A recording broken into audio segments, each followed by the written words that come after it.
DD किसान, बदलते भारत की शान।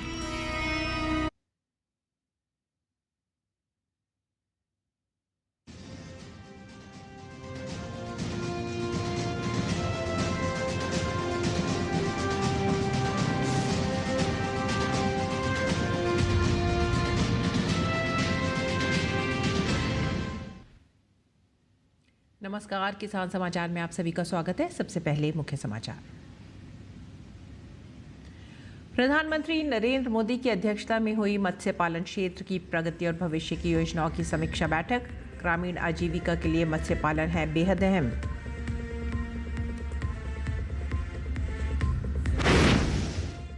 केंद्रीय कृषि एवं किसान कल्याण व ग्रामीण विकास मंत्री शिवराज सिंह चौहान ने मिजोरम में बागवानी महाविद्यालय के 2 नए भवनों का किया उद्घाटन। कृषि मंत्री ने कहा, विकसित भारत के लिए विकसित मिजोरम और विकसित मिजोरम के लिए विकसित खेती और समृद्ध किसान हैं जरूरी। उत्तर प्रदेश के मुख्यमंत्री योगी आदित्यनाथ की अध्यक्षता में हुई कैबिनेट मीटिंग। बैठक में उत्तर प्रदेश में सीड पार्क स्थापित करने को दी गई मंजूरी। भारत रत्न पूर्व पीएम चौधरी चरण सिंह के नाम पर होगा सीड पार्क।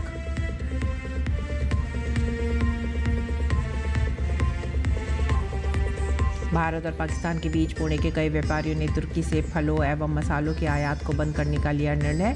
देश के अलग अलग हिस्सों में तुर्की उत्पादों के आयात के खिलाफ बन रहा है माहौल। राजधानी दिल्ली भीषण गर्मी की झेल रही है मार। राजधानी की हवा भी हो रही है जहरीली। दिल्ली में अक्षरधाम, धौला कुआं, इंडिया गेट पर वायु गुणवत्ता सत्र खराब श्रेणी में दर्ज। खबरें विस्तार से। प्रधानमंत्री नरेंद्र मोदी ने गहरे समुद्र में मछली पकड़ने और समुद्री खाद्य निर्यात पर ध्यान केंद्रित करते हुए मत्स्य पालन क्षेत्र की प्रगति और भविष्य की योजनाओं की समीक्षा के लिए एक बैठक की अध्यक्षता की। मत्स्य पालन, पशुपालन और डेयरी मंत्रालय के तहत मत्स्य पालन विभाग ने पिछले महीने 28 अप्रैल को मुंबई में 255 करोड़ रुपए की मत्स्य पालन परियोजनाओं का उद्घाटन किया था। इसके लिए मंत्रालय ने कोस्टल स्टेटस फिशरीज मीट 2025 का आयोजन किया, जहां केंद्रीय मंत्री राजीव रंजन सिंह ने प्रधानमंत्री मत्स्य संपदा योजना के तहत 255.30 करोड़ रुपए के कुल परिव्यय के साथ 7 तटीय राज्यों और केंद्रीय शासित प्रदेशों के लिए प्रमुख प्रोजेक्ट्स का उद्घाटन और शिलान्यास किया। ये प्रोजेक्ट्स भारत के तटीय राज्यों और केंद्र शासित प्रदेशों में मत्स्य पालन क्षेत्र को आगे बढ़ाने के लिए केंद्र की नरेंद्र मोदी सरकार की प्रतिबद्धता को दर्शाता है। देश में मत्स्य पालन क्षेत्र ग्रामीण आजीविका के मामले में और देश की राष्ट्रीय अर्थव्यवस्था के मामले में योगदान के अपने लिहाज से अहम भूमिका निभाता है। अगली खबर। केंद्रीय कृषि एवं किसान कल्याण व ग्रामीण विकास मंत्री शिवराज सिंह चौहान ने पूर्वोत्तर दौरे के पहले दिन मिजोरम में बागवानी महाविद्यालय के 2 नए भवनों का वर्चुअल माध्यम से उद्घाटन किया। कृषि मंत्री ने कहा कि विकसित भारत के लिए विकसित मिजोरम और विकसित मिजोरम के लिए विकसित खेती और समृद्ध किसान जरूरी हैं। उन्होंने कहा कि चाहे मिजोरम की फसलें हों, चाहे फल, पैशन फ्रूट्स, अदरक, हल्दी, गोभी, बैगन, टमाटर इत्यादि, सबका बहुत महत्व है।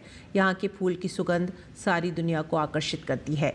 अब हमारा लक्ष्य है कि इन फसलों को केवल मिजोरम तक ही नहीं बल्कि इनकी मार्केटिंग, ब्रांडिंग करके देश और दुनिया में इनको भेजना है।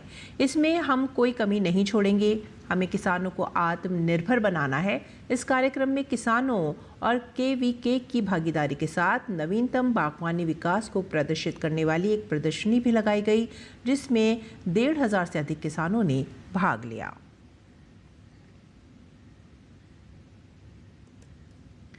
और मुख्यमंत्री योगी आदित्यनाथ की अध्यक्षता में लखनऊ के लोक भवन में कैबिनेट बैठक संपन्न हुई। कैबिनेट बैठक में उत्तर प्रदेश में सीड पार्क स्थापित करने को मंजूरी दी गई है। ये सीड पार्क भारत रत्न पूर्व पीएम चौधरी चरण सिंह के नाम पर होगा। उत्तर प्रदेश दुग्धशाला विकास एवं दुग्ध उत्पादन प्रोत्साहन नीति 2022 में संशोधन को मंजूरी दी गई है, जिससे प्रदेश में निवेश को प्रोत्साहन मिलेगा। दुग्ध नीति 2022 में संशोधन कर नई दुग्ध प्रसंस्करण इकाइयों को 35% पूंजीगत अनुदान देने का निर्णय भी लिया गया है, जिससे छोटे निवेशकों को लाभ मिलेगा। ग्रामीण क्षेत्र में ग्राम सभाओं के बैठकों आदि में होने वाले व्ययों के फंड को प्रोत्साहित करने की नीति को भी स्वीकृति मिली है। कैबिनेट से पंचायती राज विभाग के पंचायत उत्सव भवन के नामकरण प्रस्ताव को भी मंजूरी दी गई है।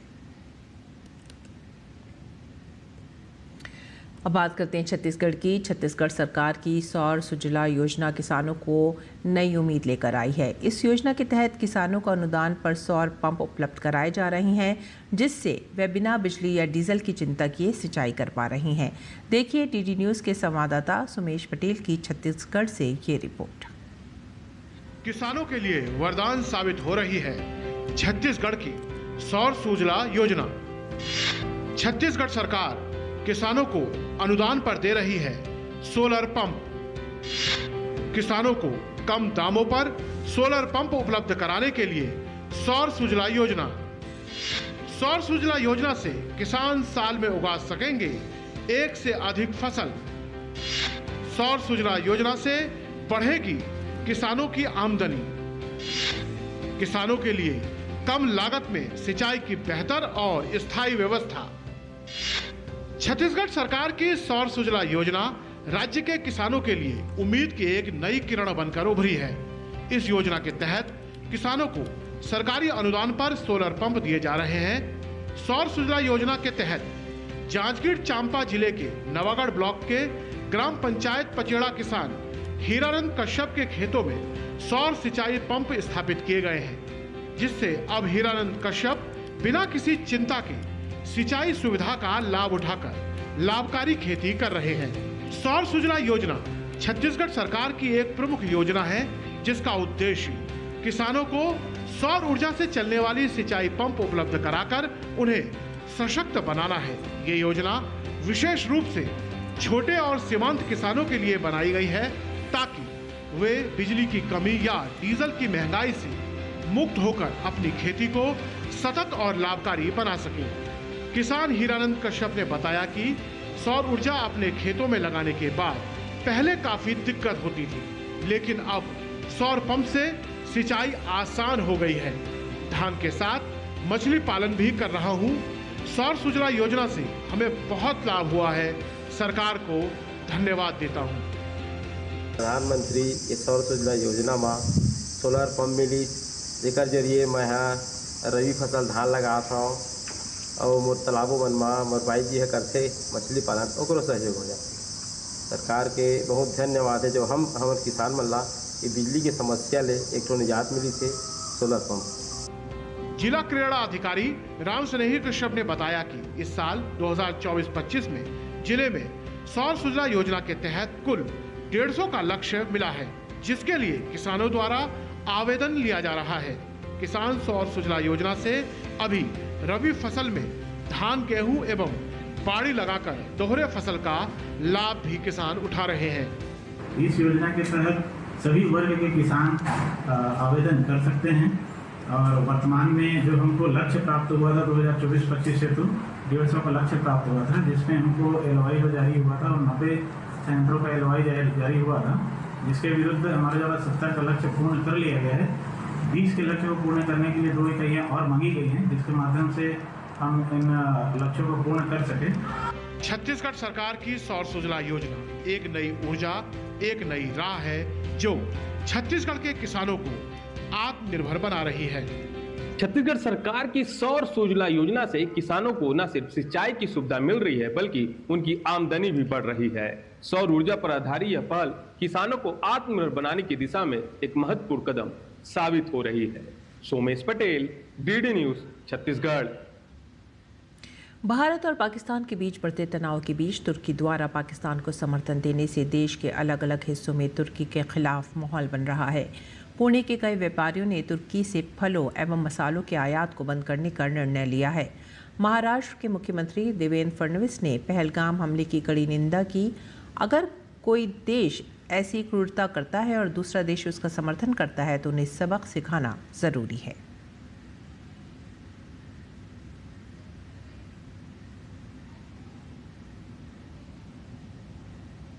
अगली खबर, ऋणी किसानों को राहत देने के लिए राजस्थान सरकार द्वारा एक मुश्त समझौता योजना शुरू की गई है, 14 मई के दिन सहकारिता राज्य मंत्री गौतम कुमार दत्त ने नेहरू सहकार भवन स्थित राजस्थान राज्य सहकारी भूमि विकास बैंक कार्यालय का दौरा किया। इस अवसर पर उन्होंने बैंक अधिकारियों से चर्चा करते हुए मुख्यमंत्री अवधि पार ब्याज राहत एकमुश्त समझौता योजना की प्रगति जानकारी प्राप्त की। सहकारिता मंत्री ने इस अवसर पर अधिक से अधिक पात्र ऋणी सदस्यों को योजना का लाभ देने के निर्देश दिए। योजना के तहत 13 मई तक 21,812 पात्र ऋणियों को नोटिस तामील करवाए जा चुके हैं तथा कुल 921 मामलों में 21.96 करोड़ रुपए की वसूली हो चुकी है। सहकारिता मंत्री ने निर्देश दिए कि जिन प्राथमिक बैंकों में प्रगति आशा के अनुरूप नहीं है, वहां अधिक फोकस किया जाए। उन्होंने कहा कि 70 वर्ष में पहली बार राज्य सरकार भूमि विकास बैंकों के ऋणी सदस्यों के लिए ये महत्वपूर्ण योजना लेकर आई है। मुख्यमंत्री ब्याज राहत एक मुश्त समझौता योजना के तहत 1 जुलाई 2024 तक अवधि पार हो चुके समस्त ऋण मामलों में किसानों को राहत दी जाएगी। सरकार ने योजना के तहत 200 करोड़ रुपए का प्रावधान किया है।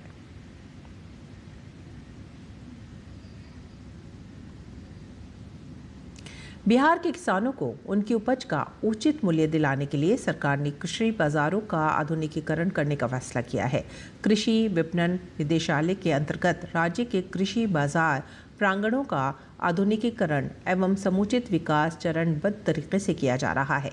इसका मुख्य उद्देश्य किसानों को उनकी उपज का उचित मूल्य दिलाना, बाजार की सुलभ व्यवस्था उपलब्ध कराना तथा कृषि उत्पादों के भंडारण, प्रसंस्करण और मूल्य संवर्धन की बेहतर सुविधा देना है।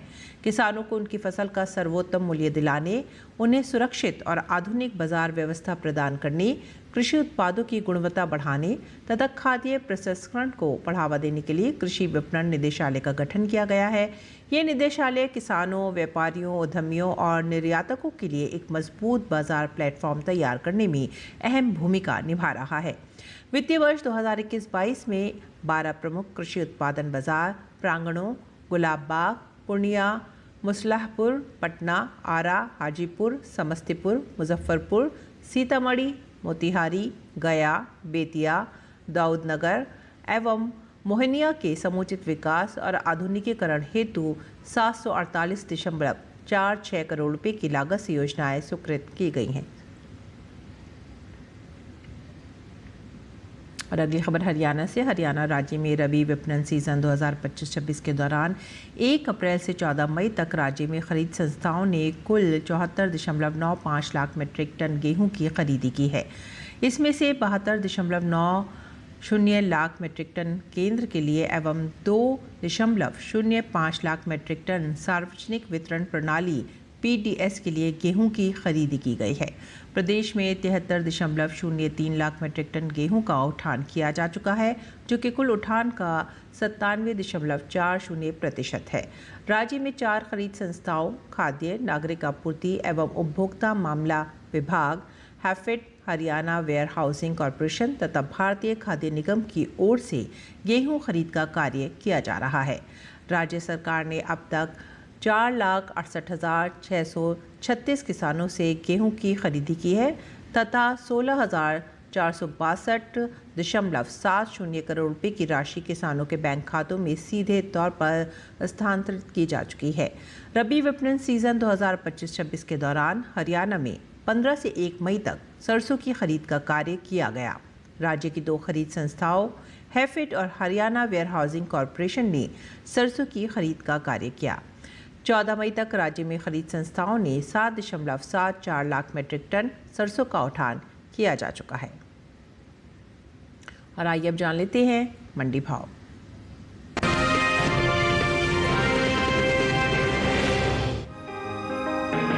कृषि उपज मंडियों में इन दिनों प्याज की आवक सामान्य बनी हुई है। भाव की बात करें तो गुरुवार को गुरुग्राम, गढ़शंकर और श्री गंगानगर मंडी में प्याज के सौदे बढ़त के साथ हुए, जबकि फतेहपुर मंडी में इस दौरान प्याज के भाव में नरमी देखने को मिली। एग्मार्कनेट के मुताबिक हरियाणा की गुरुग्राम मंडी में प्याज का कारोबार तेजी के साथ हुआ। यहाँ 14 मई को प्याज का भाव था 1,250 रुपए, 15 मई को प्याज का भाव 250 रुपए उछलकर 1,500 रुपए पर हो गया। राजस्थान की श्री गंगानगर मंडी में प्याज के सौदे बढ़त के साथ हुए। यहाँ 15 मई को प्याज का भाव 100 रुपए चढ़कर 1,100 रुपए से 1,200 रुपए हो गया। इसी तरह पंजाब की गढ़शंकर मंडी में तेजी का सिलसिला जारी रहा। 14 मई को प्याज का भाव रहा 1100 रुपए, 15 मई को इसमें 100 रुपए का उठाव आया और भाव 1200 रुपए क्विंटल पर जा पहुंचा। जबकि उत्तर प्रदेश की फतेहपुर मंडी में इस दौरान प्याज के सौदों में नरमी के साथ कारोबार हुआ। यहाँ 14 मई को प्याज का भाव था 1210 रुपए, 15 मई को इसके सौदे 10 रुपए लुढ़क कर 1200 रुपए पर हुए। चीन के बाद भारत दुनिया का दूसरा सबसे बड़ा प्याज की पैदा करने वाला देश है।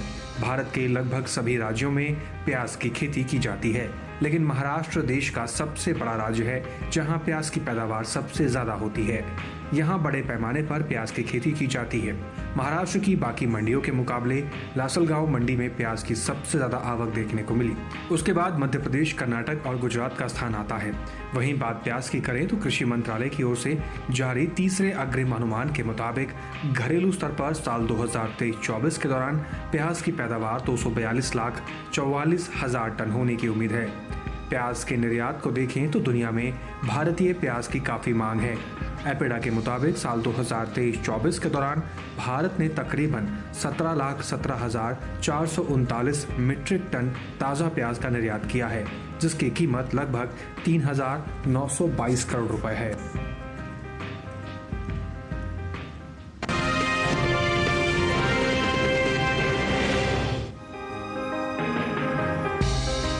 कृषि उपज मंडियों में इस दौरान सोयाबीन की आवक सामान्य है।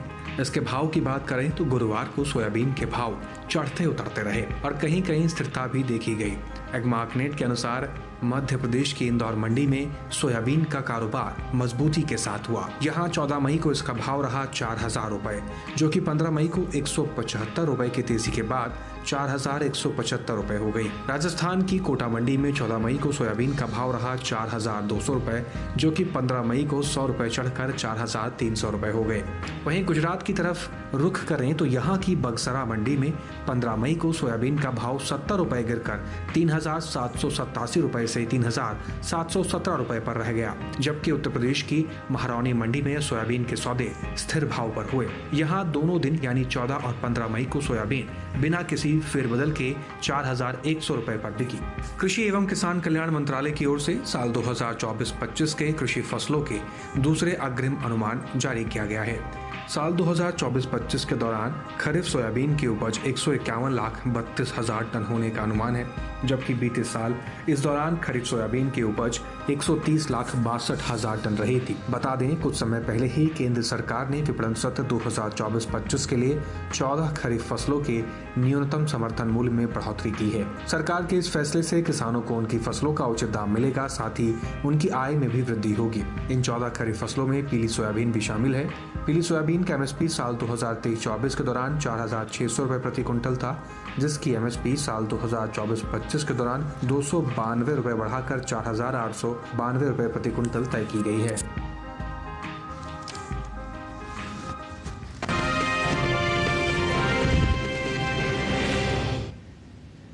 और आइए अब बात करते हैं मौसमी खेती की। किसान इस मौसम में कैसे रखें अपनी खेती का ख्याल, देखते हैं।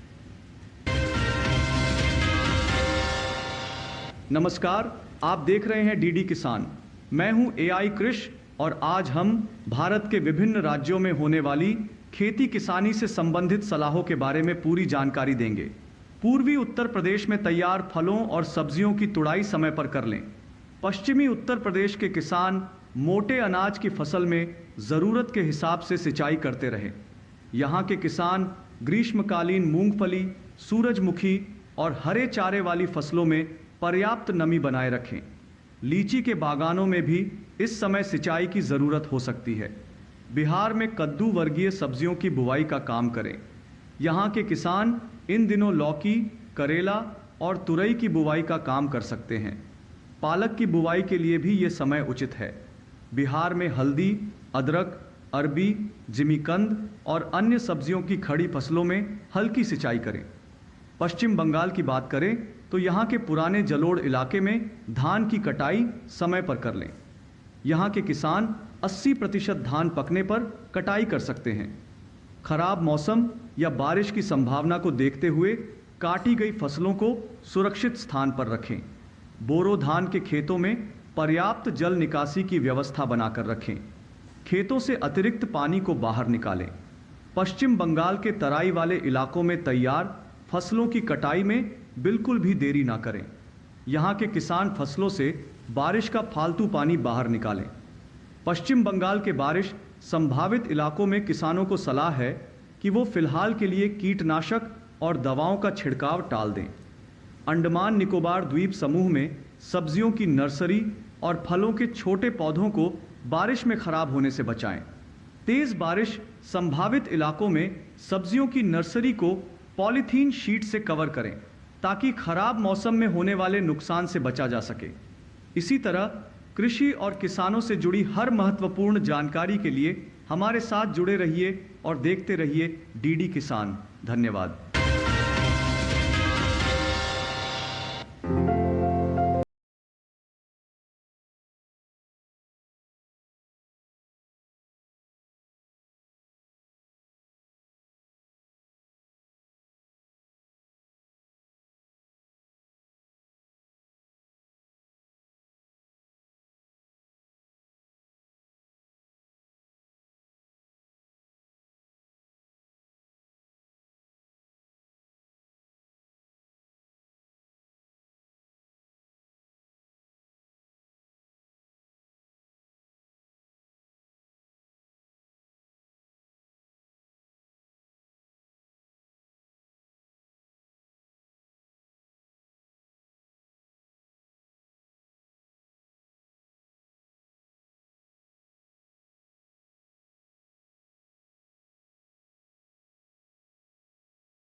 खेती किसानी के साथ साथ आइए अब नज़र डालते हैं कुछ और महत्वपूर्ण खबरों पर। खास खबर में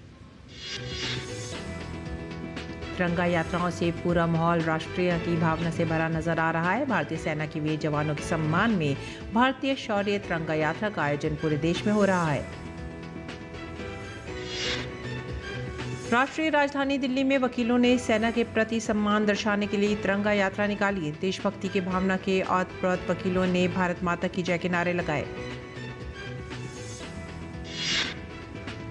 पंजाब में भी तिरंगा यात्रा का उत्साह देखते ही बना। हाथों में तिरंगा लिए देशभक्तों ने सेना के प्रति सम्मान दर्शाने के लिए तिरंगा यात्रा का आयोजन किया। लोगों ने फूल बरसाकर तिरंगा यात्रा निकालने वालों का उत्साह बढ़ाया। भारतीय सेना के शौर्य को सलाम करने के लिए उत्तर प्रदेश के बरेली में तिरंगा शौर्य यात्रा निकाली गई, जिसमें शहरवासियों ने गर्मजोशी के साथ शिरकत करके सेना का हौसला बढ़ाया।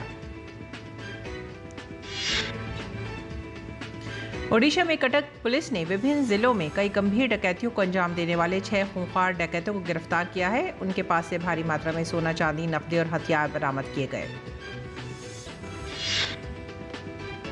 मनी लॉन्ड्रिंग के खिलाफ प्रवर्तन निदेशालय ने आज चेन्नई में 1000 करोड़ के शराब घोटाले के सिलसिले में 8 स्थानों पर छापेमारी की है, जिसमें TASMAC के MD विसाकन का आवास और फिल्म निर्माता आकाश भास्करन से जुड़े कार्यालय शामिल हैं।